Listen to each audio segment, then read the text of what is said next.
Hello and welcome to Unleashed, the show that explores how to thrive as an independent professional. I'm your host, Will Bachman, and I'm here today with Joe Meyer, who is the founder of ExecThread. Joe, welcome to the show. Thanks, Will. Thanks for having me. So, Joe, some independent consultants I know are in it for the long haul, but some folks are also looking for full-time jobs and kind of biding their time for the right one. And I think for that part of this audience, ExecThread might be really interesting for them to learn about. Just kind of give an overall pitch of what is ExecThread all about. Yeah, ExecThread is a highly vetted and curated community of over 125,000 executive level professionals who join ExecThread to gain access to hidden career opportunities. And what I mean by that is confidential operating roles that are openings right now at companies large and small alike. The majority of them are being worked on by retained executive search firms.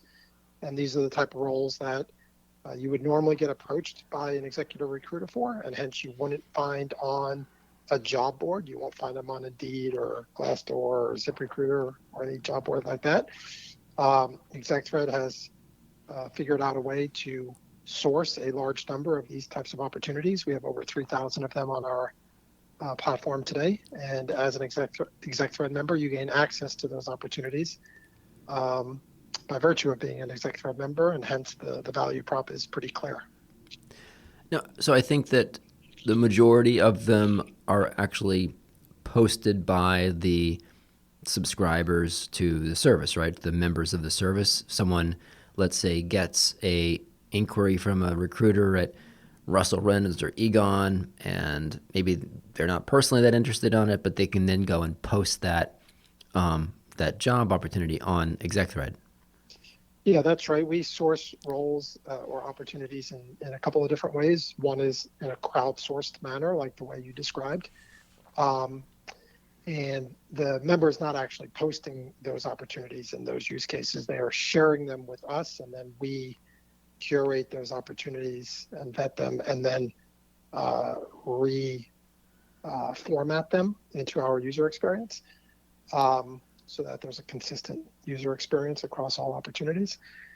We also directly source opportunities directly from hiring companies and executive recruiting firms alike who post jobs on our platform. And then we also discover other confidential roles and opportunities out there in a myriad of different ways. But the aggregate represents those 3,000 plus opportunities. But they're all equally unique in the sense of jobs that you won't find on other platforms. The other major differentiator for ExecThread versus other job platforms is that because the vast majority of exec level jobs are not only discovered through connections in your network, but also your ability to get your foot in the door and up the ladder of that interview chain is largely determined by who you might know or relationships you might have. So instead of an apply experience, we have what we call a reveal experience, where you're revealing the most important information about that job, which is the name of the hiring company, the name of the hiring manager, the contact information of the hiring manager, the name of the executive recruiting firm working on the search, the name of the executive recruiters working on that search, and their contact information. And all of that juicy, actionable information is available to our premium members, which we call full access ExecThread members. Yeah, and and is that available just by kind of paying a fee, or can you get like credits towards that by submitting, executive jobs that have been sent to you? Or how do you get that premium access? Yeah. So first off, ExecThread is a free service. It's free to sign up. It's free to sign in. It's free to search, browse, filter for jobs. It's free to read about jobs. Free to receive emails from us with targeted job opportunities. Um, and if you find yourself interested and or a really good fit for any one or more of those jobs, and you really want to know who the hiring company is and who the hiring manager is and who the recruiters are, you do need to upgrade to become a full access member, which is a very affordable subscription. If you subscribe month to month, you can cancel anytime. It's $30 a month. Or you could sign up for an annual subscription, which equates to around $20 a month. But you're talking about multi-$100,000 jobs here. So I think a $20 to $30 a month outlay is rather reasonable. And then any job that is directly sourced by us, meaning the hiring company or recruiting firm posts the job on our platform itself, there is an apply experience for those, a traditional apply experience, and we don't charge you to apply. So you don't need to be a premium member or full access member to apply to those jobs. But any of the reveal experiences, you do need to be a full access member. You can also earn points by referring people in your network to ExecThread, by submitting job opportunities to us, by helping us evaluate talent trying to join the network. We award points for any of those engagement points or engagement opportunities.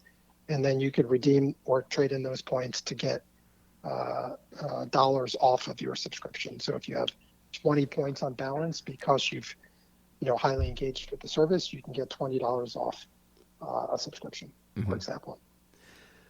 What's been the reaction of the hiring companies and the retained search firms? Sometimes they might have been preferred to, keep these a little quiet, and they often will not kind of just blast these emails out to the universe. So have they, gotten fussy with you, or do they maybe not mind because it helps extend the reach?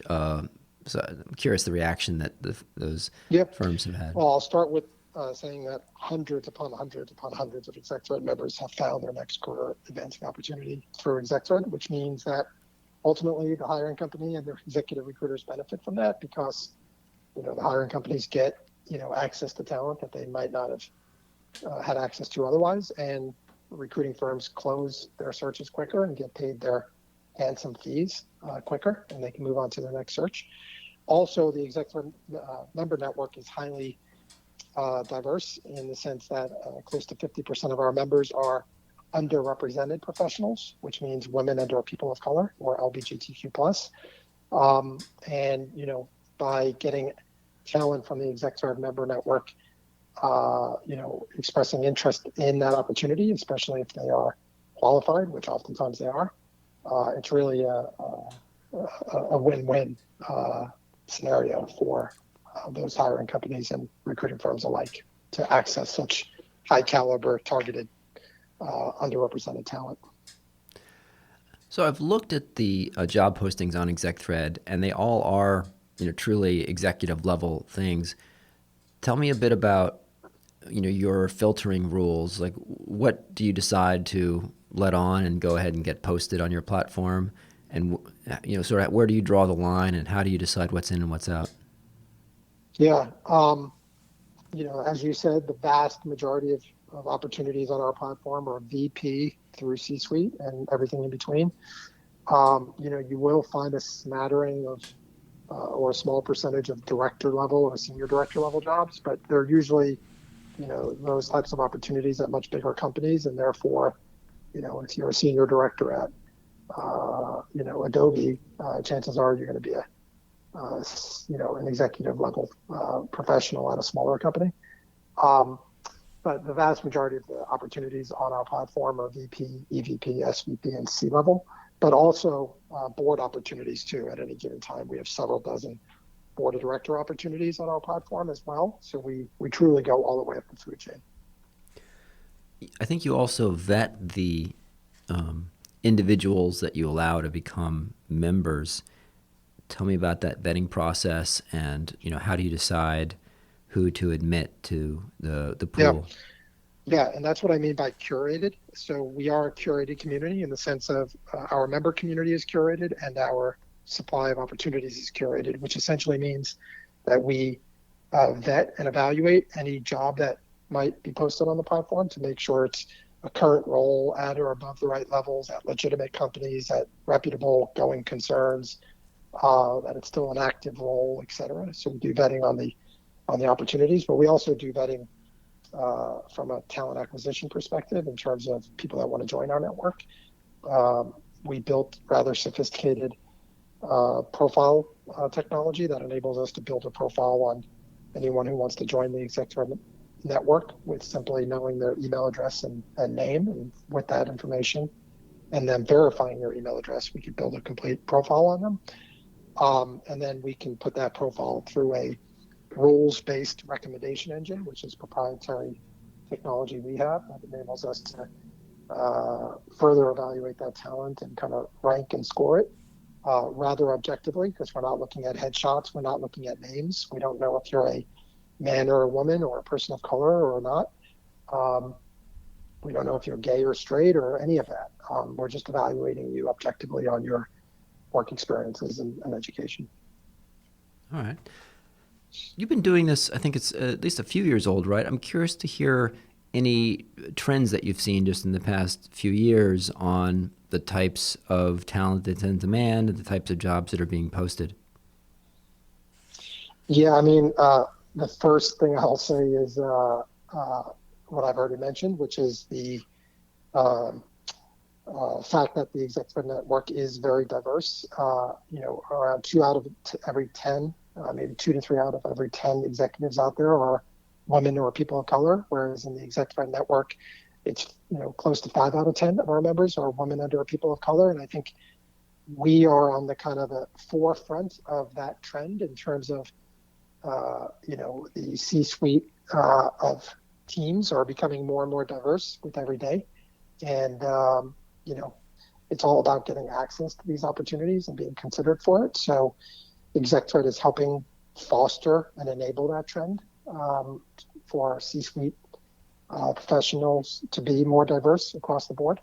2 is we're seeing a tremendous increase in remote roles. We oftentimes think about remote opportunities, especially during COVID, affecting the larger company, but we don't think about how it's impacting executives. And 15% or more of our total opportunities on ExecThread right now were remote, whereas a year ago or 18 months ago it was less than 5%, probably even lower than that.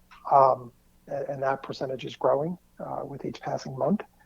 So it's that whole remote dynamic is going all the way up the food chain. So those are 2 of the trends we've seen a lot of, which is the diversifying of C-suite talent and the migration to remote. How have you managed to recruit, so many white women and minorities to be part of the user base of your tool? Yeah, it's a great question, and I know this is a audio only telecast here, but it's not because I'm underrepresented myself. I'm not underrepresented, but I actually did feel the pain point before I started ExecThread in terms of feeling like I should have had more access than I did based on my experience to that point, and feeling kind of like I didn't have the ability to access more career advancing opportunities because they were all confidential. And I wanted to solve that use case, that problem, I should say. So the whole objective behind ExecThread in terms of providing more access to these otherwise hidden and confidential opportunities was a problem I was trying to solve for myself, which is why I started ExecThread. And I did have a theory that other professionals had that sort of frustration as well. And I thought there might be a lot of pent-up demand for a service like this. But it wasn't until I started ExecThread that I realized that, wow, this value prop is disproportionately resonating with underrepresented professionals. And I didn't realize that would be the case until it actually materialized. And when I started looking at the demographics of our network early on, or probably midway through, somebody told me, you probably skew pretty heavily towards underrepresented. And I started looking at the data, and that person was right. We do. So, to answer your question, the value prop disproportionately resonates with underrepresented professionals. Huh. Tell me about any advice you have for job seekers. And I know you're not working directly one-on-one with the users to help them, coach them and so forth, and that you have some services that you recommend for that. But you're kind of in the flow. You're seeing a lot. What's some of the advice that you give to people that are looking for a new executive level role? Some of the advice I would give is kind of the advice that you've heard before, which is, leveraging networks and leveraging relationships and leveraging connections. We just make it easier for you to do that. We give you access to those that information on a per career opportunity basis on our platform, meaning we make the decision makers, i.e., the hiring managers, transparent on the platform. We also make the gatekeepers, i.e., the executive recruiters, transparent on the platform, so you can then see if you're directly connected to them or you have shared connections with them, and if so, you can leverage those shared connections. So, that is the tried and true way of finding jobs at this level of the food chain. So I would continue, I would recommend to candidates that they continue to do that, but they leverage the information they get on ExecThread to figure out how to best do that. And I would also say that I think there's a reluctance or a hesitancy on the part of executives to spend money out of their own pocket on career advancing, career management sort of services. There's always there's this mentality among professionals and executives to be able to expense career advancement type services when they're, actively and gainfully employed. But then when they're in their own job search, they're reluctant to kind of pull out their own wallet to spend money on, whether it be a service like ExecThread or a resume writing service or a personal branding service or a career coaching service. The reality is, the old adage, you have to spend money to make money. And I think this mindset that I shouldn't have to pay for career management services, I think it's an antiquated viewpoint, to be quite honest. Mm-hmm. Mm-hmm. Tell me a little bit about your own story prior to ExecThread. What led you to the point of founding the firm? Yeah, I guess you would call me a serial entrepreneur, or at least at the minimum, a serial entrepreneurial operator. This is my third startup company that I've either been a founder or CEO of, all technology startups. And two other experiences where I was a C-suite executive at a kind of a high growth tech startup environment.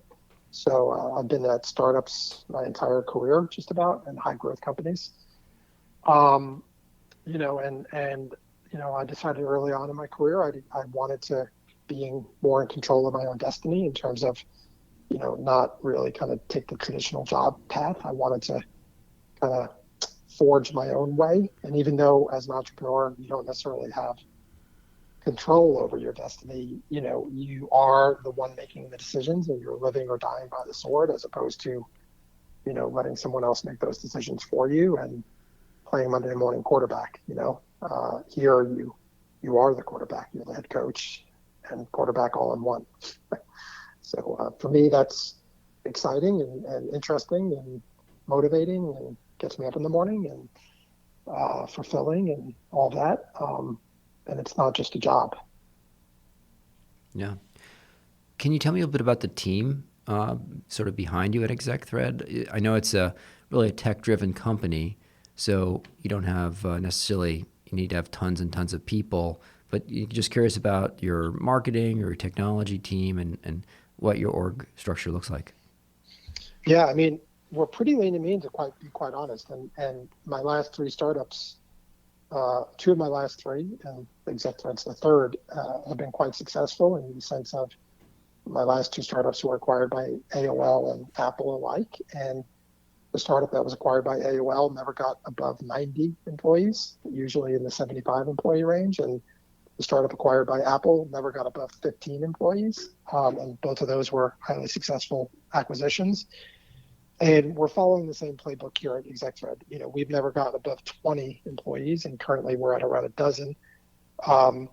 It's not so much the number of employees, it's the capabilities of those employees, the experience of those employees, and the work ethic of those employees, and how well those employees work with one another. So yeah, we have some developers, we have a customer support person or two, we have a marketing person, we have a designer. We have a couple of interns working for us. We leverage offshore contracting talent as well. I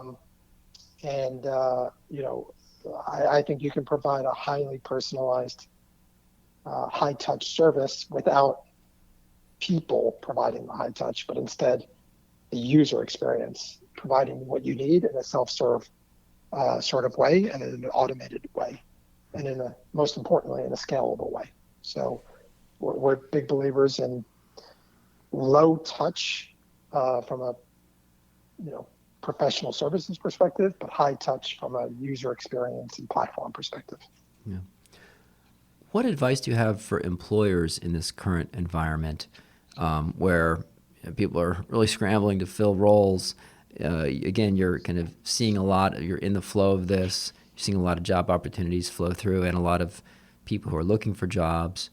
Any tips that you have on how companies can like craft roles that are really compelling or get a lot of interest? Yeah, I mean, I'm a believer that providing opportunities for your employees, empowering them, creating autonomy for them, having a high cause effect nature to their roles, being providing clear direction and then letting them do their job and getting out of their way. These are all types of things that will help you attract and retain employees. So when you start micromanaging people or starting to kind of be top down in your approach, or start telling people what to do or how to do it, is when people start getting more disgruntled. And there's a lot of optionality out there today, and I think if you can provide a culture and an environment where people are motivated and empowered and given autonomy, I think they'll stay. And I just read a stat the other day, and I reread it again today, where I think 70% of executives want their employees to go back to work in the office 5 days a week. And it's like, if that's not an antiquated viewpoint, I don't know what is. And that's the surest fire way to lose people, which is like forcing something on them that they don't want. It's like, yeah, you could do it because you could push it on them, but they're going to just leave, Wow, I had not seen that. So listeners, you can check out ExecThread, and like Joe mentioned, it's free to sign up at ExecThread.com, one word, right?